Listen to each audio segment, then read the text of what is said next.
Le 9 juin 2006, à Svalbard, en Norvège, commença la construction d'un bunker. Bien que le but officiel de ce bunker est connu de tous, c'est en réalité pour cacher l'effroyable vérité.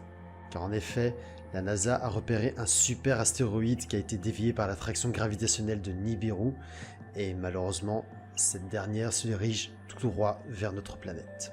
Le bunker a pour but de protéger l'élite du nouvel ordre mondial afin qu'ils puissent préparer l'arrivée des reptiliens, et ceux derniers vont asservir les survivants de ce cataclysme. Et vous savez ce qui est le plus fou dans cette histoire?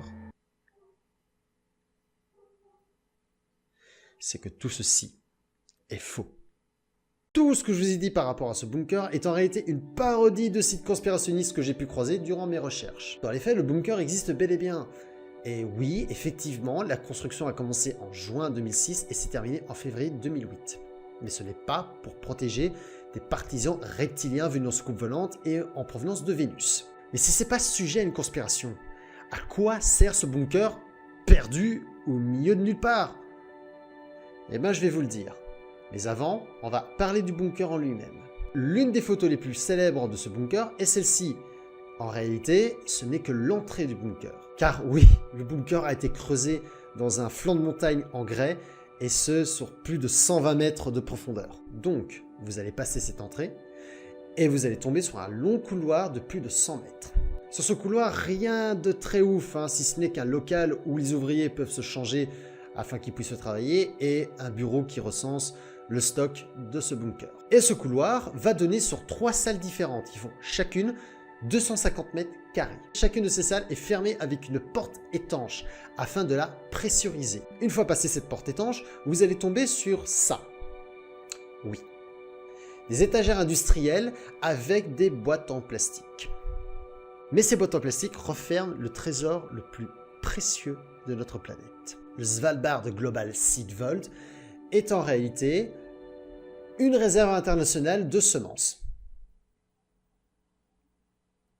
Non, c'est tout. C'est juste un bunker qui regroupe des graines de plantes.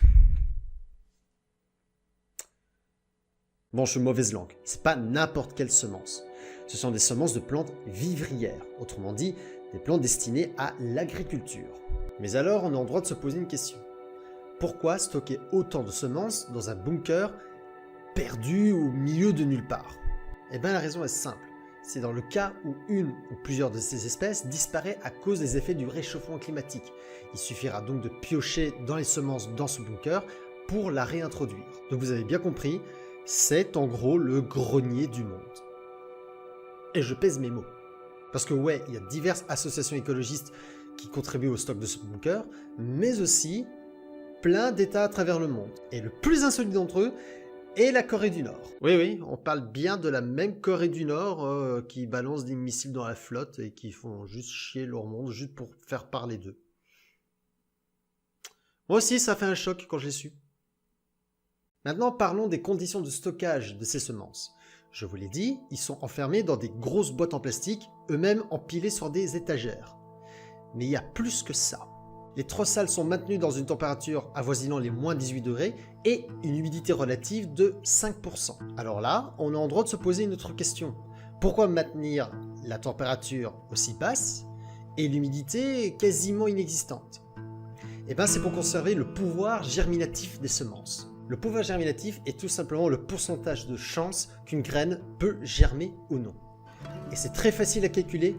Même vous pouvez le faire. Imaginons que vous avez trouvé un vieux paquet de semences dans une armoire chez vous. Seul problème, il n'y a aucune date de péremption. Vous ne savez pas depuis combien de temps ce paquet est dans votre armoire.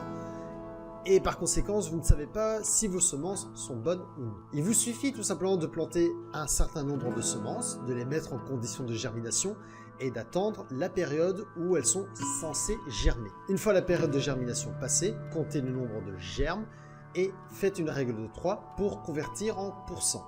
Imaginons, vous avez planté 10 graines et il y en a 8 qui ont germé. Vous savez alors que le pouvoir germinatif de vos semences est de 80%. Et ce qui est franchement pas mal. Voilà, cette vidéo est à présent terminée, j'espère qu'elle vous a plu. N'hésitez pas à me laisser un commentaire pour me poser des questions ou tout simplement pour vous donner un avis sur la vidéo. positif et négatif. Hein, du moment que ce soit constructif, moi je le prends. Vous pouvez aussi me suivre sur Facebook et Twitter pour être mis au courant sur l'avancée de mes travaux. Tous les liens sont dans la description. Vous pouvez trouver aussi dans la description un lien pour me faire un don si le cœur vous en dit. Ces dons serviront uniquement pour faire évoluer la chaîne au niveau technique. Sur ce, je vous dis à la prochaine tout le monde et surtout, restez de nature geek.